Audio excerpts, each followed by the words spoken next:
من تبعهم بإحسان إلى يوم الدين أما بعد. Satu ketika telah berlaku kebuluran di Mesir. Abdul Hamid bin Sa'ad rahmatullahi alaih merupakan Gubernur Mesir pada ketika itu. Beliau berkata, aku akan beritahu kepada syaitan bahawa aku merupakan musuhnya yang ketat. Sebab pada ketika yang sama syaitan menasihati seseorang supaya berbelanja dengan amat teliti dan hati-hati. Beliau mengambil tanggungjawab untuk memberi makanan kepada kesemua orang fakir miskin di Mesir dengan berkata, selagi kebuluran tidak berakhir, aku akan menanggung makanan mereka. Maka setiap hari orang-orang miskin telah datang kepadanya dan makan, sehingga kebuluran berakhir dan harga barangan turun semula. Kebetulannya ketika berakhir kebuluran, maka beliau pun telah dipecat dari jawatannya.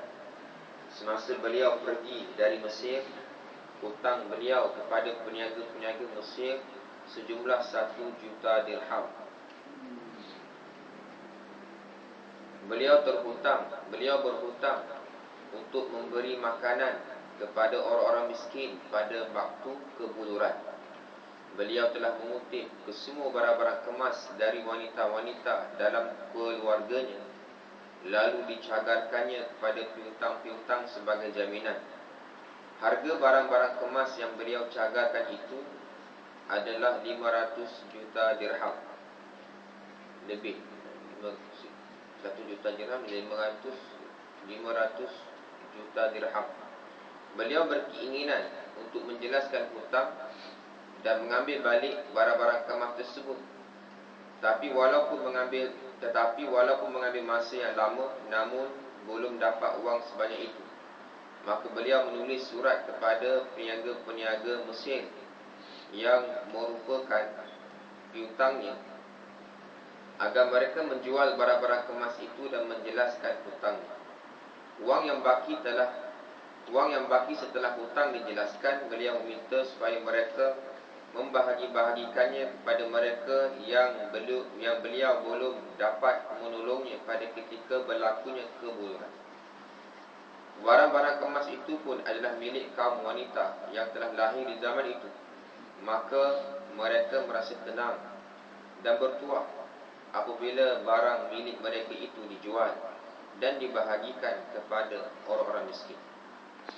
Hazrat Abu Martad rahimahullah alaih merupakan seorang dermawan yang masyhur.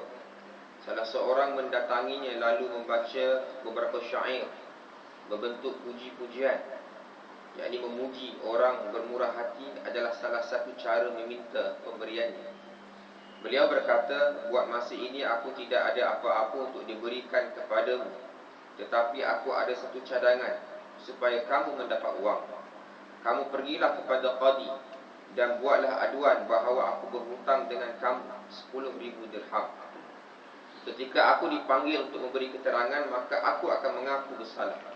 Sebab janji kepada orang pun merupakan hutang, sebagaimana baginda Rasulullah sallallahu alaihi wasallam bersabda, al-'addatu dainun, yakni janji merupakan hutang.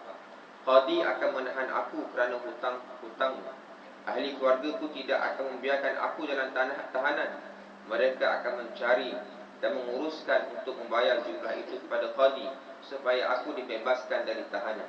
Maka orang itu telah membuat sebagaimana yang dirancang dan beliau ditahan.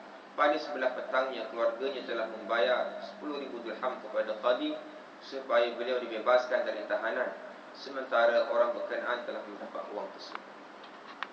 Cara tadi buat macam itu saja. Maksudnya suruh orang bayar macam ini, bayar lebih baik dari orang tersebut. Semoga Allah Ta'ala kita faham yang kita faham insyaAllah. Selagi manalah hati kita dicinta pada harta dunia, susah nak buat ni. Semoga Allah Ta'ala pilih kita keluarga kita, ubah kehidupan orang Islam semua sampai kiamat. Kita macam salah kesalahan.